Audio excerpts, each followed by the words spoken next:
old ones. I first did this talk for the club probably about 6 years ago, pre-COVID. And in that time, we've lost a few people, we've gained a few people. So I put it to Jeff when he was looking for talks. I said, I can bring this out of the cupboard, dust it off, which I've done.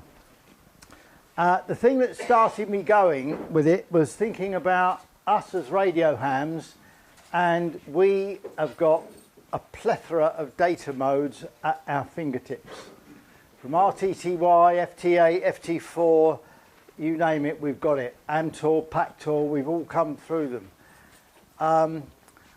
But what do? We sit in front of a computer, we press a button, and the computer does some magic, and we read a text message which says CQ, CQ, DE, XYZ. We're all only reading text messages. We don't actually see what's going on with the signal. So this is to give you some idea of what it was like getting on for nearly 100 years ago, how you could take this stuff out and read it. And I based it round the German, Nazi Germany's enciphered teleprinter network, because it's a good example of how it was used. The teleprinter unit in the intro slide here is a recent photograph. It'll come back round again in a minute when this one disappears. Right, thank you very much. Right, I'm going to be talking about mainly the Lorenz SZ42. Lorenz was the name of the company that made it. And they made the cipher unit. This beast here is just a bog standard teleprinter, which is an electric typewriter. That's a photograph of one that came up for auction last year. It was found in somebody doing a house clearance. So that's a fairly recent photograph. There it is again. And it's basically an electric typewriter, but it was a German teleprinter, and the guide price was about 35,000, which is quite cheap. So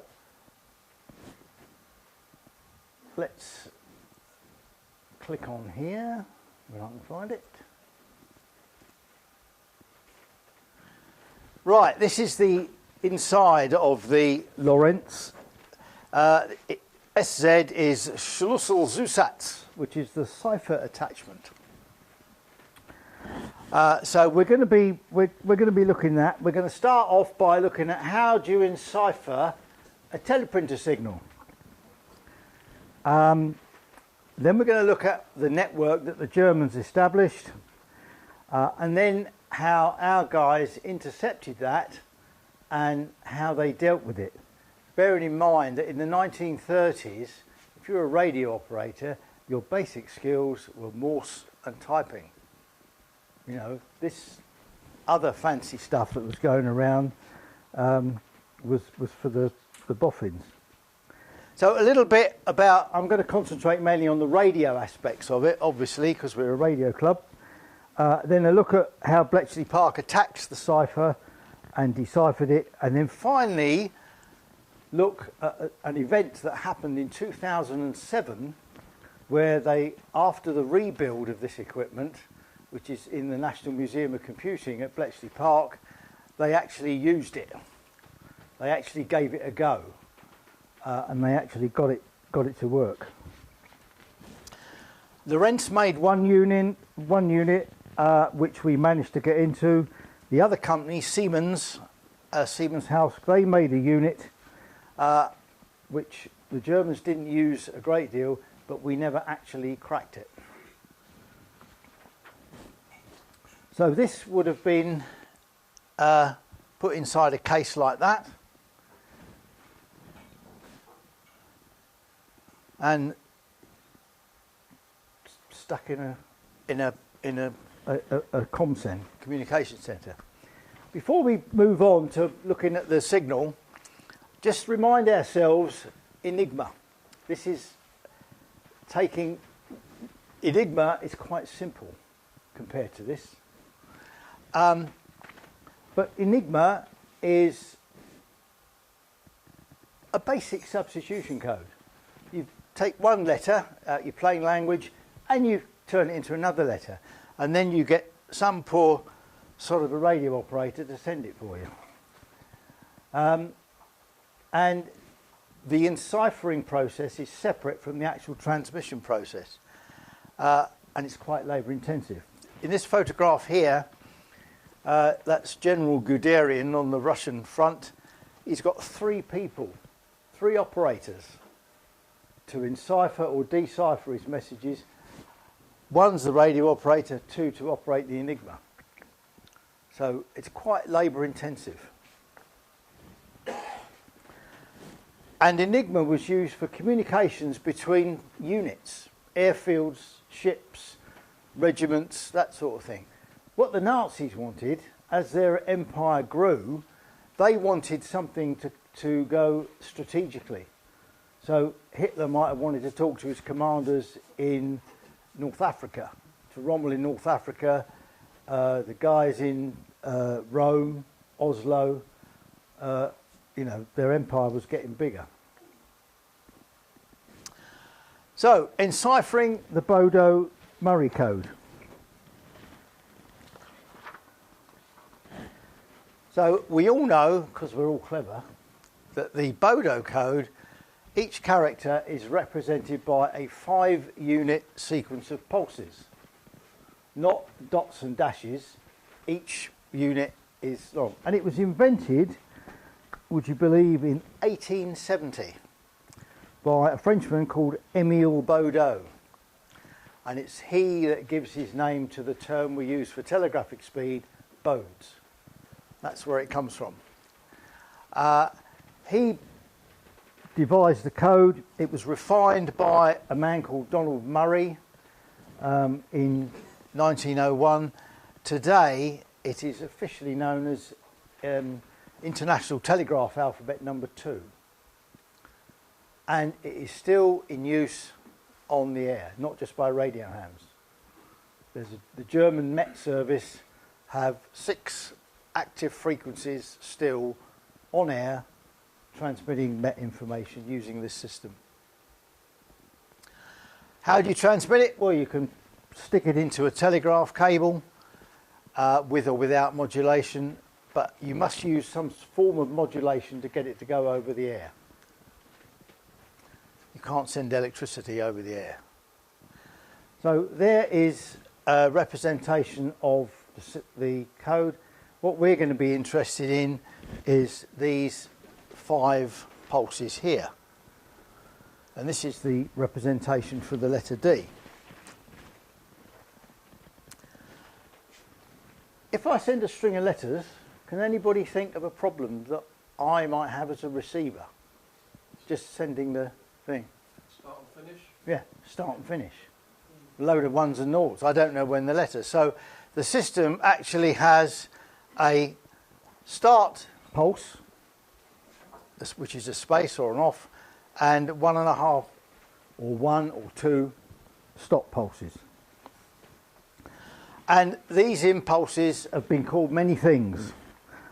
Mark, space, AZ, on, off, high, low, X, dot. But the modern way is to refer them in binary digits, 1s and 0s.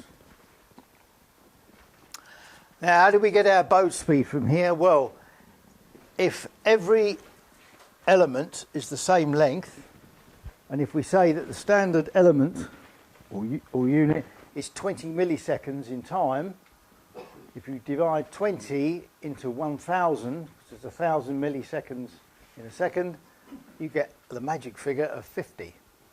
That's 50 bodes. Remember, it's telegraphic speed. It's not bit rate. But that's the subject for another talk. So how do you encipher that then? How do you actually scramble that? Well, the guy that devised the way of doing it was one Gilbert Vernon in 1917. And he was an American engineer, worked for Bell Labs. And he said, actually, what you do is you take your character, your plain language character, and you add it to another character, to another sequence of ones and noughts, which is coming, a random stream.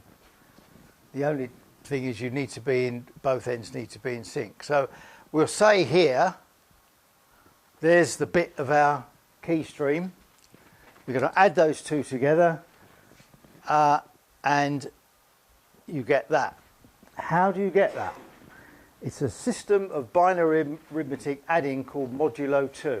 Now, I'm not going to go into binary maths here with you tonight, but it's basically you're adding a 1 and a 0 together, but when you get 2, you're not going to carry anything. The good thing about it is that as long as both ends are in sync, the receiver receives the yellow bit. That's what you receive. You just add the same bit of the key stream to it in the same manner, and you recover the plain text. For those into digital electronics, the modern way is the exclusive OR gate. That is the truth table for it. That's exactly what's going on.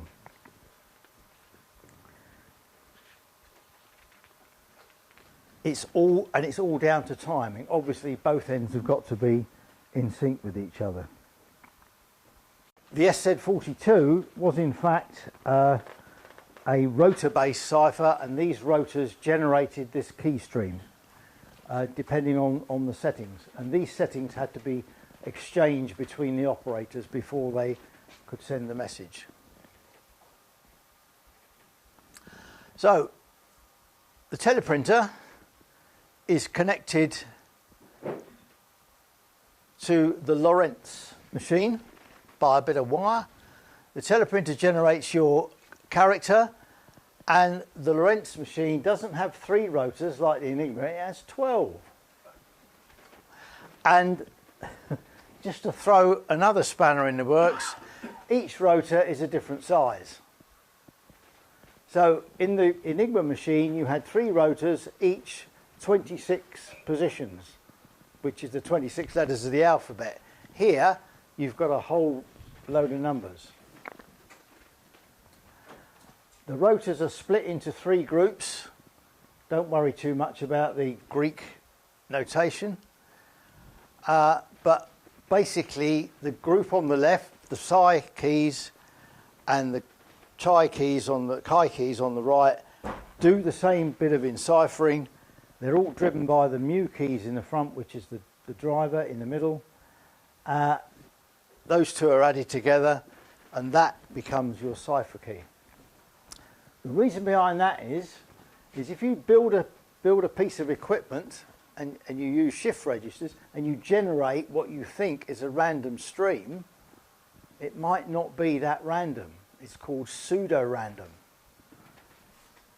And if you run it long enough, you'll start to see patterns in it. And that was all to do with destroying the pattern in the cipher. So there's a close-up picture, and you can see that all the wheels there have got different numbering positions on it.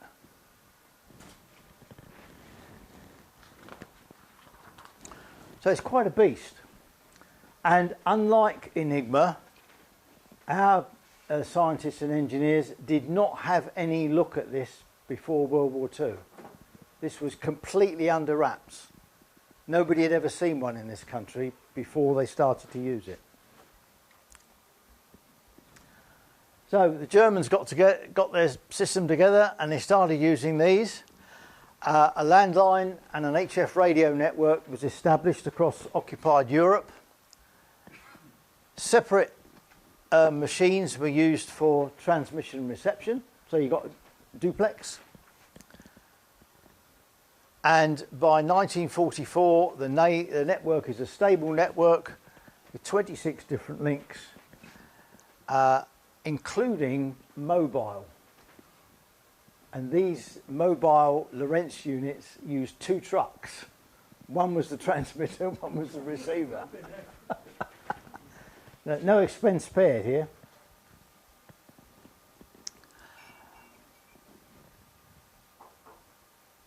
Usually the mobile was the more at the distant end.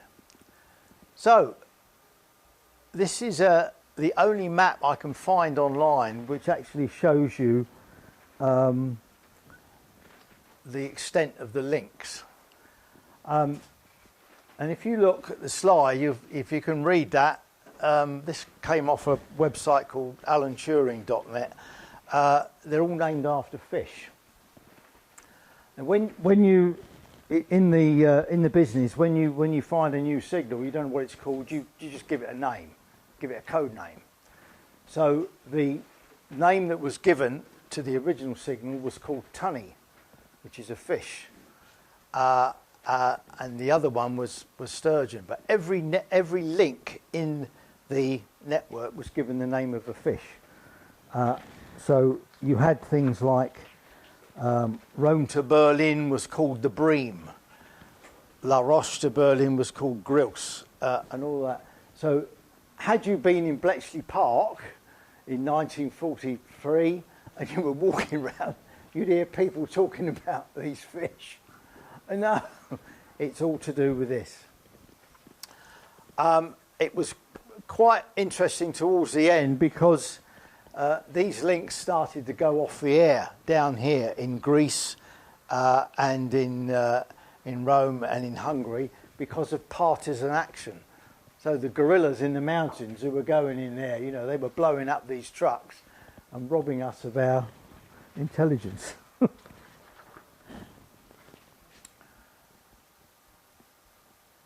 Right.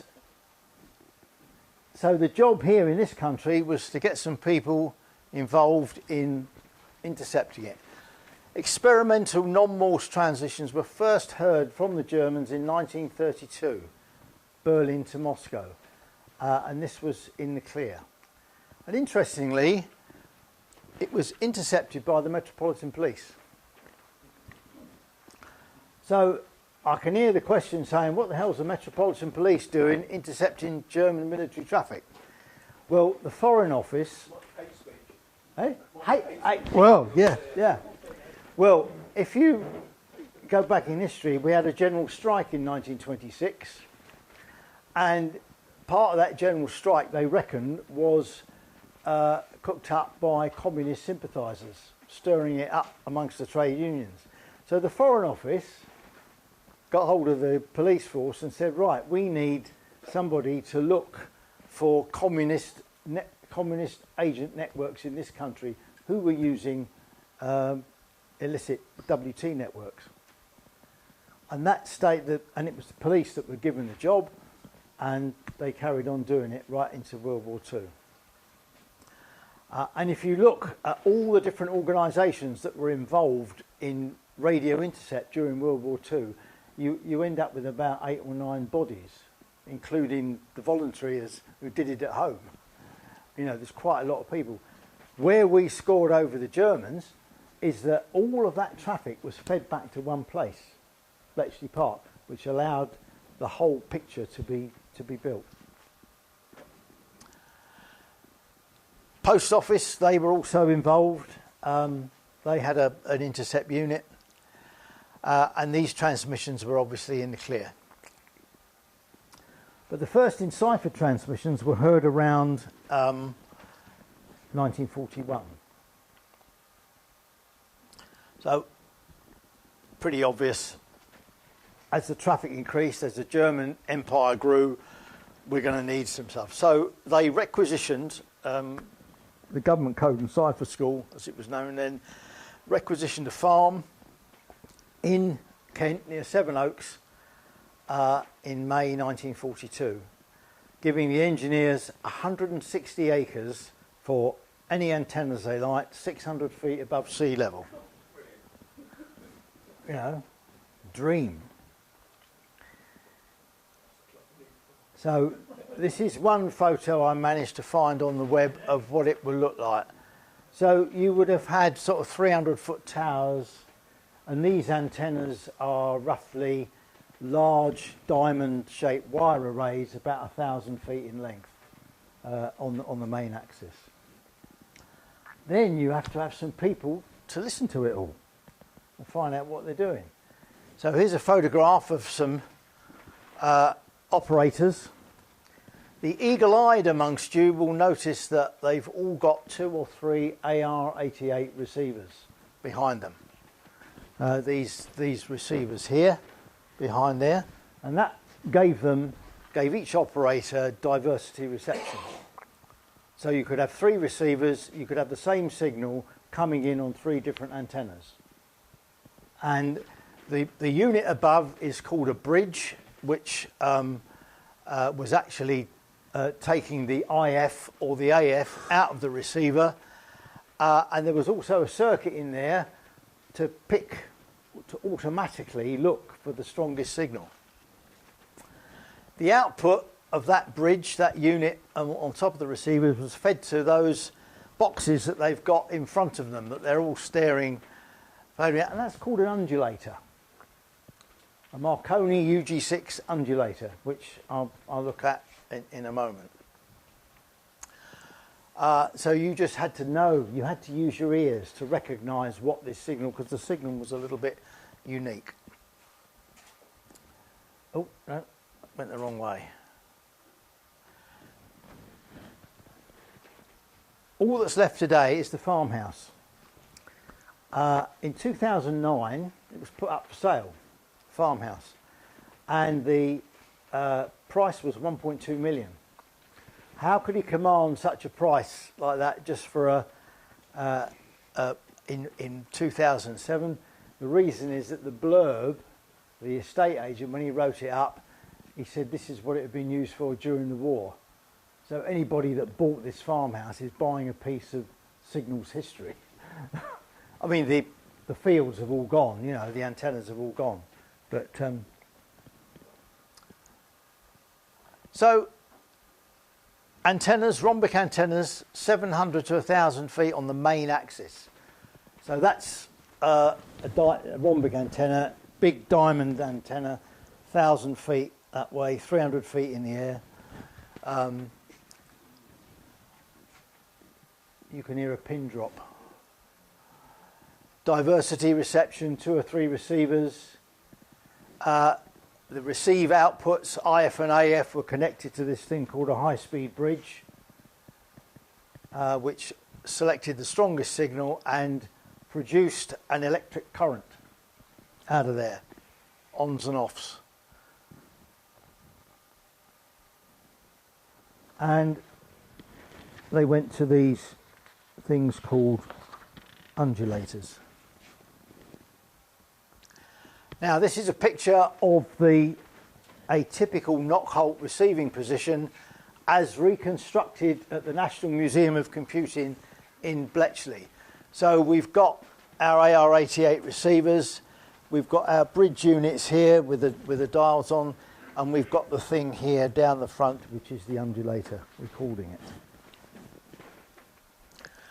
And that, by all accounts, is a working part of the museum. So what the hell were they listening to? What were they getting all worked up about? Well, I put my head together this week and I thought, I'm going to build myself a transmission. So I got a bit of software, put together a transmission. This is what they were listening to. The top display shows frequency along here, 0 to 3 kilohertz, and amplitude there. So it was a multi-tone transmission. And the lower display here shows time along the x-axis and frequency on the y-axis. So this is a spectrogram. And this is what it sounded like. Whoop. No, I can.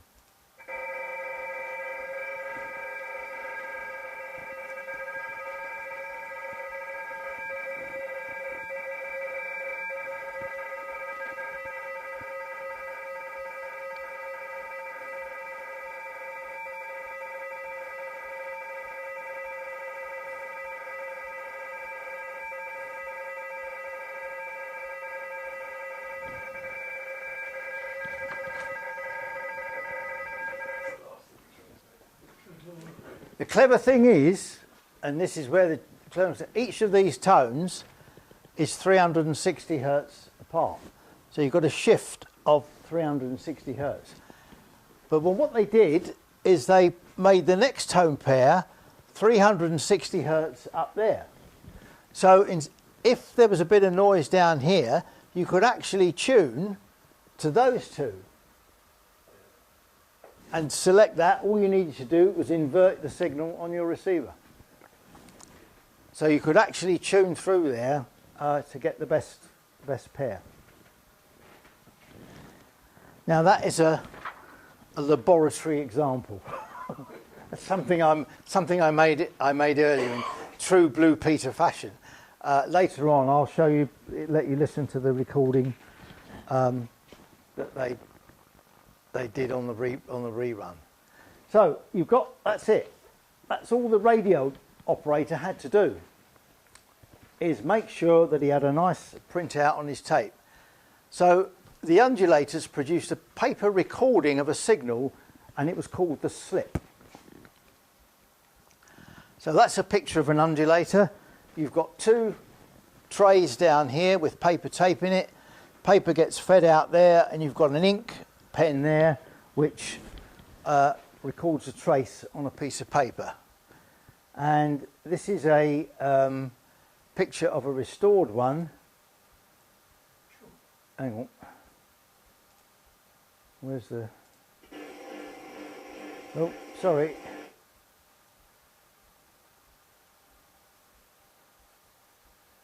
No, going too fast. Right.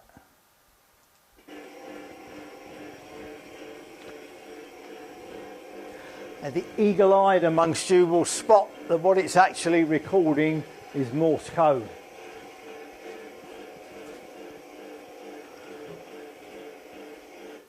You can see P-A-R-I-S on there, Paris, which is the standard Morse word.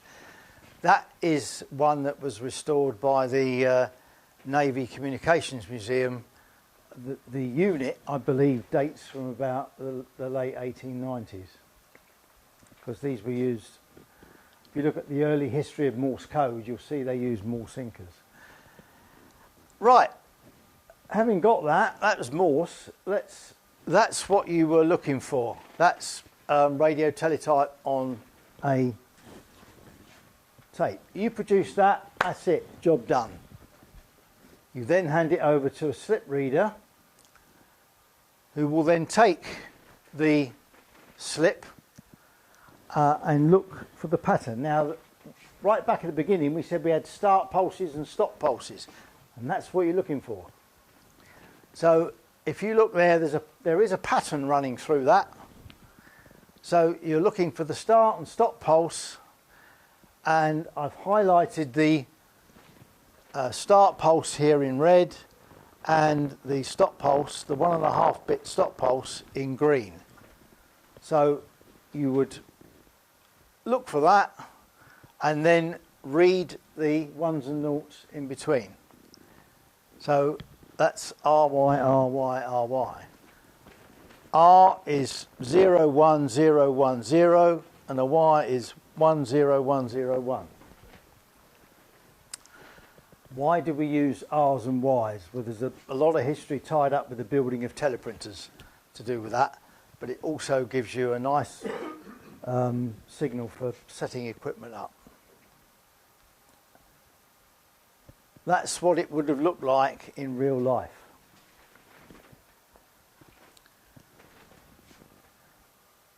Now, that's slip reading. Now, they employed mainly women at Knockholt to read this stuff.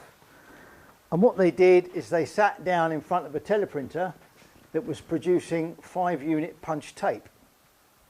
And they just used to take these slips and sit there typing away at about 20 words a minute.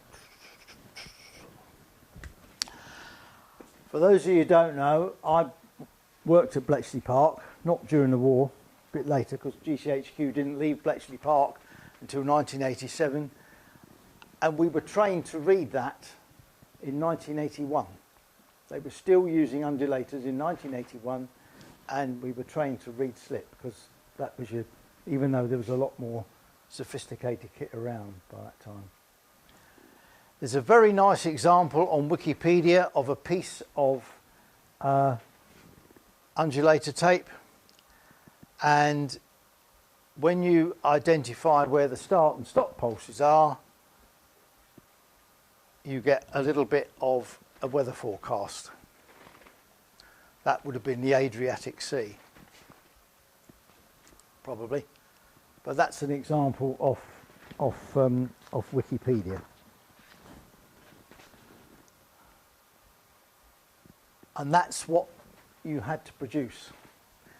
As the war went on, they found that they, with modifications to the bridge, they could drive a reperforator to produce that directly from the radio. But initially, slips were read independently by 2 readers, each producing a perforated tape. They were checked, sent by landline teleprinter to Bletchley Park. And accuracy was absolutely, if you're going to crack this stuff. So that was the radio side. So the next stage is, having got all this stuff, how do we decipher it? Well, 41, Athens, Vienna, there was a 4,000 character long message sent on the link. There was interference in Vienna. And the operator said, "Oh, can you send that again, please?" "Yep, fine." And the guy at the other end sent it again. But he did not reset the machine because there was supposed to be a different machine setting for every time you make a transmission. So he made a few alterations to it. He abbreviated some of the text. This was intercepted, sent to Bletchley, and it became known as a DEP, and it allowed, I'm not going to go into what we do it, you could spend days looking at that, but it allowed the cryptographers to get in and recover that key stream, which was, the man that did it was this guy, Brigadier John Tiltman, who was a decorated World War I soldier, and he died in 1982, but he worked for GCHQ after the war. And this is the side of Bletchley Park that you don't hear about. We always hear about Alan Turing. Everybody knows about Alan Turing. You hear about Gordon Welchman. You hear about Dilly Knox, Alistair Denniston. But on this side of Bletchley Park, the non-war side, these are names you may have not come across, and this is one of them, John Tiltman. The other guy is Bill Tutt. Now, Bill Tutt was a Cambridge mathematician, probably similar to Alan Turing. And what he realised is that if we're going to decipher this stuff, we can't do this by hand. You know, this stuff is generating masses of traffic. So he got his head round this rotor setting. He'd never seen a machine. And he just literally wrote out reams and reams of traffic and applied statistical mathematics to it, and he found he had a way of extracting the settings. He worked it out. It took him days. But Bill Tutt, he's one of the BP legends. So what the management did, they said, right, we're going to have two teams. We're going to have 2 guys were appointed, a guy called Ralph Tester and Max Newman. Ralph Tester was an army codebreaker. Max Newman was a scientist, and they took 2 different approaches to cracking the signal. One, using hand methods, linguists, mathematicians, get the keys. And the other one started to look at how we could do this automatically. both were producing German text. That was the idea. You get the translation, analysis and reporting, and from that you generate intelligence. And remember, this was all new stuff.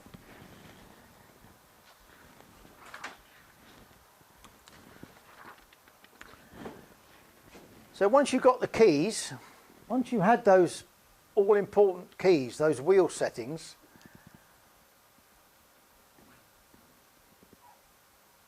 you built a machine. So the first machine that was built was called Tunny, and that was named after the Lorenz signal, which was known as Tunny. That was the collective thing. So the machine was called a Tunny. It was designed by the engineers and the scientists at Bletchley and the mathematicians, and essentially what it was a modified teleprinter. They modified it to work like a Lorenz machine, but it was slightly different to the thing that sat on the desk of the German radio operator. It was a great big post office rack with a load of plugs and sockets on it, and it was a large plug board emulating the wheels. So there is 2 or 3 of them in the room. So the Tunny operator would take the keys from the mathematicians, set the keys up on this plug board. That was effectively doing what the German operator was doing when he twirled his wheels, took the deciphered text, sat there and typed it out, and hopefully German plain text came out the other end. That was the theory. So the first thing, when they decided in 2007 to redo this, they built one. So there's the modern one, with a teleprinter off to the right and that plug field which will emulate the rotor settings. Now that's a Tunny machine.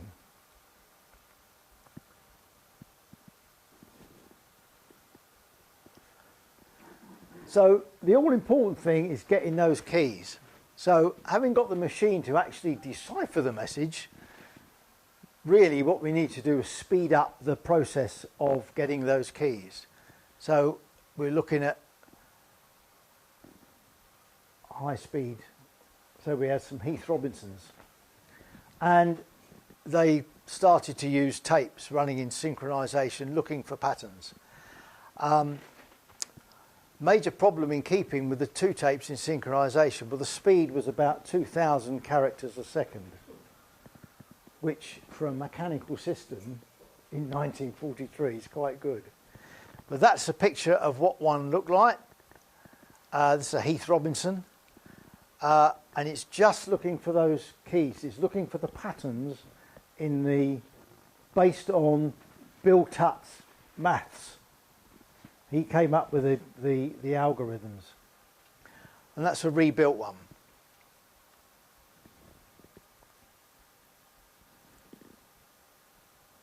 And then finally, to get the speed really go, we get to the main man, the Colossus. And it was developed by this guy, Tommy Flowers, who was the man from BT.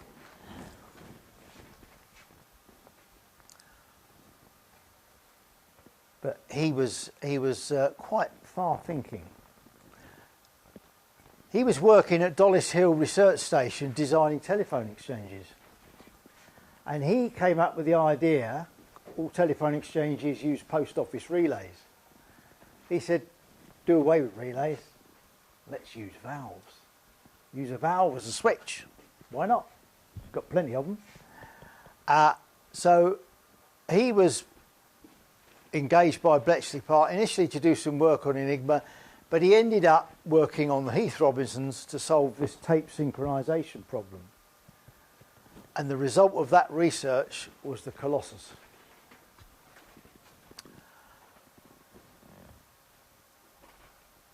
And he just used valves. He was given virtually a free hand You know, he must have been like a dog with two tails, you know. Don't worry about the money. You want a box of owls, you got a box of owls.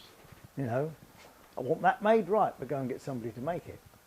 The, what is it, the British Tabulating Company at Letchworth got a lot of work. So that's what he built, the Colossus, which was essentially the world's first programmable computer.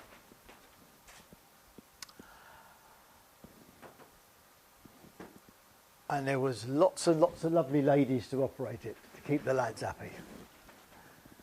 For some reason, they used girls from the Women's Royal Naval Service. There don't seem to be many RAF, but they seem to be lots of young ladies from the Navy. And that's the rebuilt one. With another name much later. The guy on the right there is a chap called Tony Sale. He was the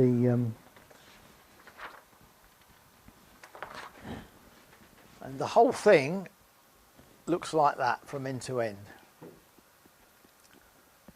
So it's quite a beast. But they've got the rebuilt one at Bletchley and they do demonstrations of it. Is the rebuilt one valve or yes, valves. Valves. Now, when we switch our PCs on to go on the air, we do something called booting it. The PC needs a reboot. Where does that word come from? It comes from bootstraps. Because when computers were invented, you switch it on, you pull it up by its bootstraps. So there was switch panels. So you would have a boot sequence. The boot sequence was put in the switches, and it was literally putting it in byte by byte. 0, 1, 0, 0, 0, 1. Press 0, 1, 0, 1, press. And hopefully the whole thing would come up. And they were still making computers like that in the 1970s. All done by switches. So it did one job really, really well. You know, not like Windows where it does a lot of jobs badly, you know. So there's a few facts and figures. There's 2,400 valves in each Colossus. 300 milliamp per litre. It didn't need any transformers. We find that we've invented, because we needed them, electronic counters. An electric typewriter was used for the output. There was a Lorenz simulator built into it using 12 thyrotrons to represent the 12 wheels. There was an 8-cell optical tape reader developed, and that was tested up to 9,700 characters per second, which is 53 miles an hour. Now, when I got started to do working for the department, we were still using paper chart recorders. And I've used simple Hewlett-Packard UV recorders, and you press a button, and this was only for a 2,400 bit stream. You press it, and the paper shoots out over there. You've got to wait 10 minutes for it to develop, so you can read the bits. But, you know, a paper travelling at that speed, so you can imagine there was a few snags. We see the introduction of shift registers, which is a digital device. 10 machines were built, 8.5 kilowatt each. So all the lights in, Bletchley would have gone. Eddie would run that, no trouble at all. So these were quite beasts.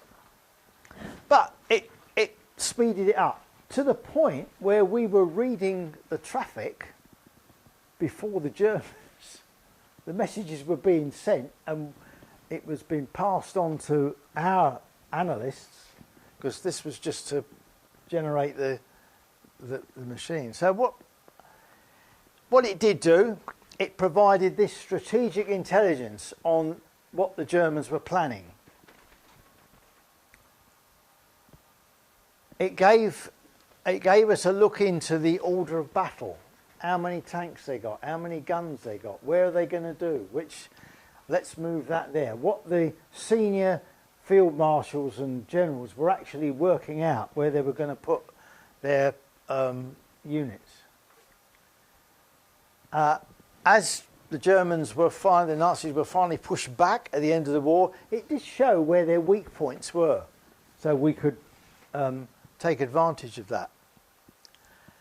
It also gave us a good look at all the various ruses that were used for D-Day, the misinformation that was broadcast, the dummy things. Did that actually work? And there's a unit called the First United States Army Group, FUSAG, which never really existed. All it was a load of plywood aeroplanes and rubber tanks in a field somewhere in Norfolk. But we were generating radio traffic to mimic this. This was another invasion army. The Germans swallowed it. They thought there was half the US Army was in camp there. Some of the messages were actually signed by the man himself. But there's one operation one intercept which does stick out. In April 1943, from the Russian area, we were getting intercept talking about Operation Citadel. And all of that was passed over to the Soviets, and that allowed them to push the German army back at the Battle of Kursk. And that was one of the points in the war where the tide started to turn and the Russians started coming this way instead of going that way.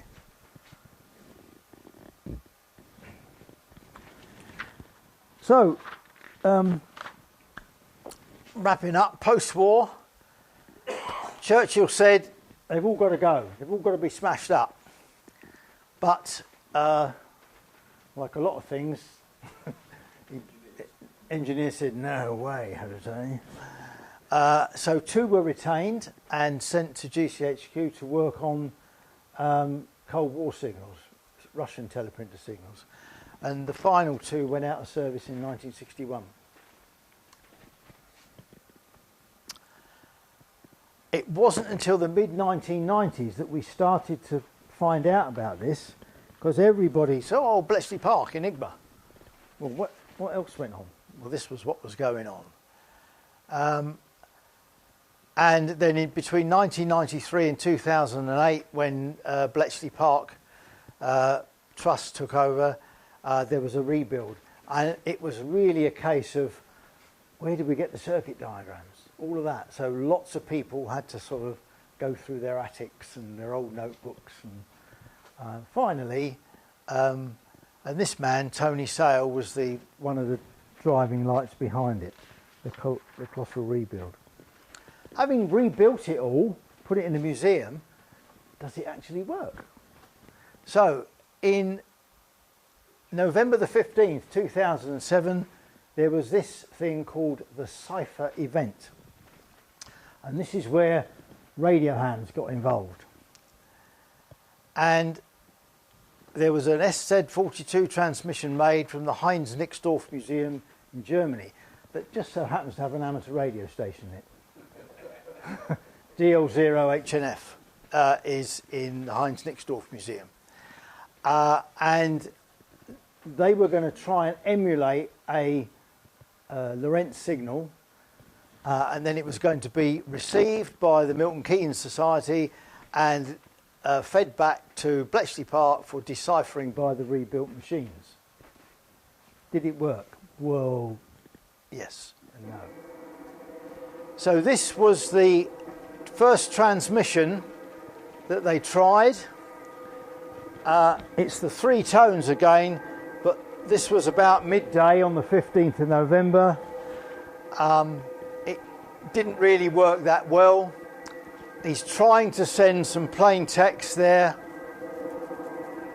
but it didn't come out very well at all.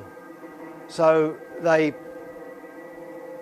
and I'm tuned to the lower two frequencies there. So they changed over and sent it a few hours later as a standard 170 hertz shift teletype signal, and this was the message that was sent. So this is about a couple of minutes long, this video, so I'll let that run, that you can read the text as it comes out. And if you want to know all about it, go online, volumes of it.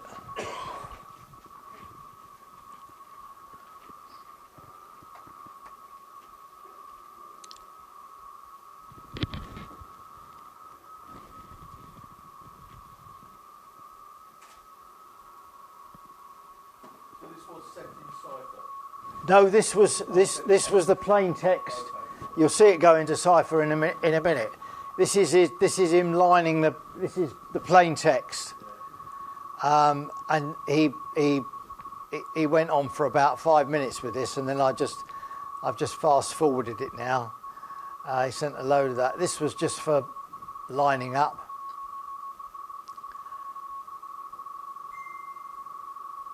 And you get that RY, RY, RY sound, and then he said, now switching to these SZ42 mode.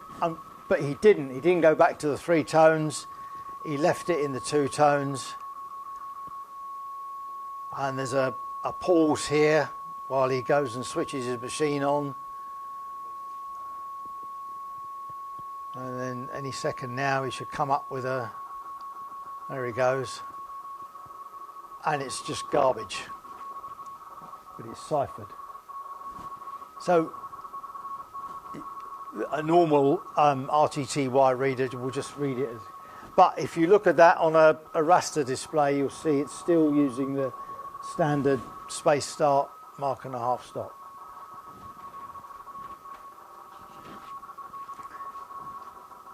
Right.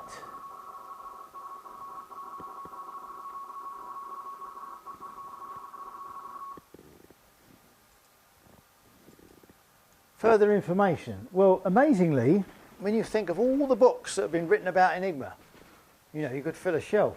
There's only been 3 books written about Colossus. First one by Paul Gannon.